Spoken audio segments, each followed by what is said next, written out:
Jadi begini anak-anak, meskipun begitu secara umum terdapat ciri-ciri yang mempunyai kepekaan, berikut ini beberapa ciri dari orang yang peka. 1. Punya kepedulian tinggi. 2. Dapat menangkap perasaan cerita orang lain. 3. Benar-benar mendengar cerita orang lain. 4. Orang lain datang untuk bercerita mengenai masalahnya, kemudian meminta nasihat. 5. Selalu atau sering mencoba untuk membantu orang lain yang mengalami masalah. 6. Tanpa sadar sering memikirkan bagaimana perasaan orang lain. 7. Seringkali merasa lelah atau kewalahan dalam situasi sosial. 8. Mengetahui perilaku orang yang tidak jujur. Ada beberapa hal yang sebaliknya dilakukan agar mampu menumbuhkan kepekaan dalam diri sendiri. 1. Menyadari bahwa manusia tidak bisa hidup sendiri. Mengapa orang tidak mampu memiliki kepekaan sosial yang baik? Salah satu penyebabnya adalah karena orang itu sering menyendiri dan tidak mau berbaur dengan yang lain. Ia dalam sebuah lingkungan, tetapi ia tidak pernah mau untuk berkumpul bersama dengan orang-orang yang ada dalam lingkungannya. Tiap ada kegiatan bersama, orang yang semacam ini akan cenderung tidak mau hadir. Sejak mulanya manusia diciptakan bukan dalam rangka membangun kepekaan sosial. Keluarlah dari kesendirian dan masuklah ke kehidupan bersama dengan orang yang ada di sekitarnya. Contohnya, bahwa manusia sebagai makhluk sosial, yaitu bergotong royong, tegur sapa, membantu orang lain, memiliki rasa empati dan simpati, menjaga hubungan baik, menerima perbedaan, sering menghormati dan mendengarkan, serta memberi semangat dan motivasi. 2. Bergaul dengan sebanyak-banyaknya orang. Perjumpaan dengan banyak orang yang akan membuat semakin mudah mengetahui perbedaan karakter dari tiap-tiap pribadi. Ketika Tuhan menciptakan manusia, Tuhan menciptakan dengan keunikan dan keakuan masing-masing. Di dunia ini tidak ada manusia yang sama persis. Orang yang kembar identik pun tetap memiliki perbedaan satu dengan lainnya. Karena itu, ketika kebiasaan diri sendiri untuk bergaul dengan banyak orang, hal itu akan mengasah kemampuan untuk melihat masing-masing orang dengan keunikannya. 3. Memperhatikan dan memperbaiki cara berbicara. Cara berbicara adalah hal yang perlu untuk diperhatikan dengan hidup bersama orang lain. Banyak orang yang kehidupan sehari-harinya berselisih dengan bertengkar karena cara bicaranya yang tidak menunjukkan kepekaan terhadap orang-orang yang ada di sekitarnya.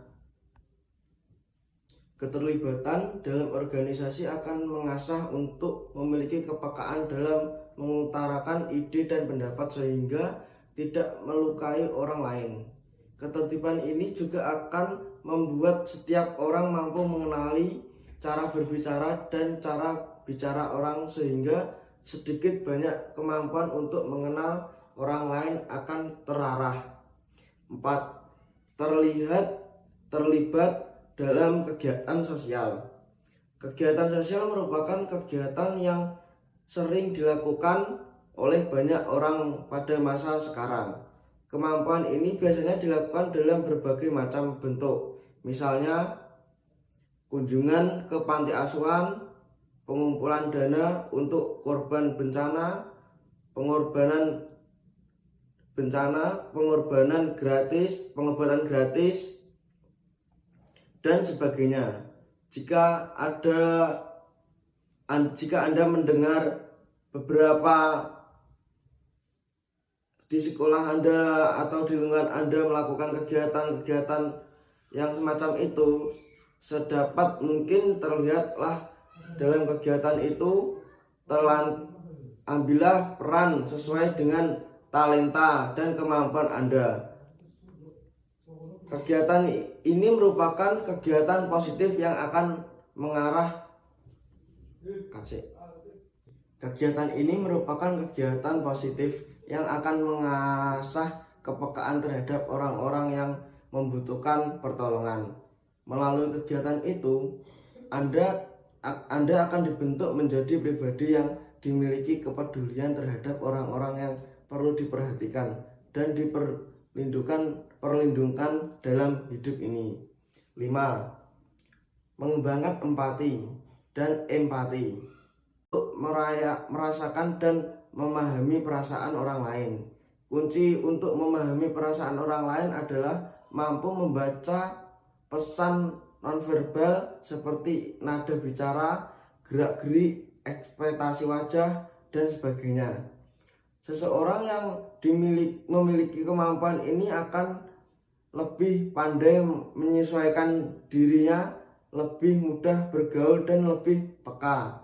Empati dapat dikembangkan apabila membiasakan diri untuk bergaul dengan orang dan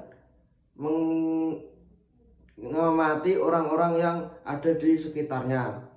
Contoh sifat empati adalah mendengar dengan penuh perhatian,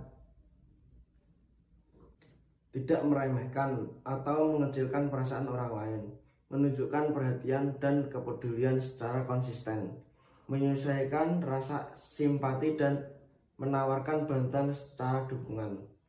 6. Berperilaku prososial. Perilaku prososial adalah istilah yang digunakan oleh para ahli psikologi untuk menjelaskan perilaku sukarela yang ditunjukkan untuk kepentingan atau keuntungan orang lain, seperti membantu seseorang yang membutuhkan, dan lain-lain. Kepekaan sosial merupakan kemampuan untuk merasakan dan mengganti reaksi-reaksi atau perubahan orang lain yang ditunjukkan baik secara verbal maupun non-verbal. Seseorang yang memiliki kepekaan sosial yang tinggi akan mudah memahami dan menyadari adanya reaksi-reaksi tertentu dari orang lain, entah reaksi tersebut positif maupun negatif. Adanya kepekaan sosial akan membuat seseorang dapat bersikap orang lain yang akan di sekitarnya. Jadi, orang yang dimiliki kepekaan sosial pastinya akan menjadi pribadi yang asik untuk diajak bergaul. Terdapat beberapa bentuk kepekaan sosial, diantaranya adalah berbagi dengan orang lain, bersedia membantu orang lain, berani meminta maaf apabila melakukan kesalahan, serta menghargai orang yang memiliki kondisi yang berbeda. Oleh karena itu, kepekaan sosial dapat diartikan sebagai sebuah tindakan. Kepekaan sosial dapat diartikan sebagai sebuah tindakan dari seseorang individu yang berasal dari dalam dirinya untuk ikut merasakan setiap kejadian atau terjadi di lingkungannya, baik itu tentang peristiwa menyedihkan atau peristiwa menyenangkan. Manfaat: 1. Membentuk pribadi yang lebih peduli dan tidak individualis. 2. Membantu proses mengatur emosi. 3. Membantu dalam mengasah kemampuan dalam menjalin hubungan sosial. 4. Membantu mendorong pembentukan nilai moral dan dalam diri. 5. Membuat senantiasa merasa lebih bersyukur dengan bahagia, menerapkan cara bergaul yang baik. 1. Belajar menerima diri sendiri, menerima segala kekurangan diri sendiri. 2. Tidak menjadi pribadi yang egois, belajar untuk senantiasa rendah hati dan menjadi pribadi yang lebih terbuka, maupun menerima kritik, saran, pendapat, dan nasihat orang lain untuk memperbaiki diri sendiri. Pupuklah terus rasa kepedulianmu sendiri. Pupuklah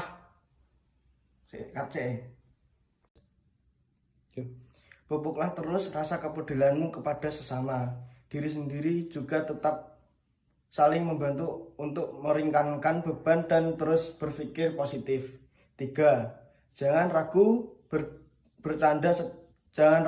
bercanda. Setiap individu sebenarnya tanpa disadari memiliki sisi humoris dengan cara masing-masing. Hanya perlu membiasakan diri untuk memperpraktekkan cara bergaul yang baik. Perlu diingat, jangan menggunakan kata-kata yang merendahkan sebagai bahan candaan karena bisa saja membuat orang lain tersinggung.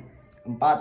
Terjadilah pendengar yang baik. Pendengar yang sebenarnya baik tidak hanya mendengarkan namun juga turut merasakan secara pribadi. Seakan si pendengarlah yang merasakan.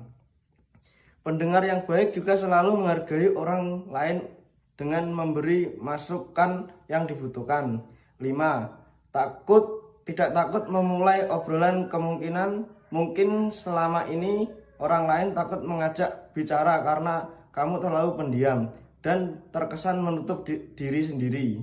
Karena itu, cobalah dari sekarang mengajak mereka berbicara terlebih dahulu. Tidak perlu mencari bahan obrolan yang rumit, sederhana saja seperti sekadar karena tindakan semua orang suka dipuji dengan cara seperti itu. 10. Memperluas lingkup pergaulan penting untuk diingat. Bahkan dalam memperluas lingkungan pergaulan harus menghindari pergaulan negatif seperti berteman dengan mereka yang suka mengonsumsi obat-obat terlarang dan sejenisnya. Malas pesimistis agar tidak terpengaruh atau terbawa sikap dan pemikiran negatif tersebut.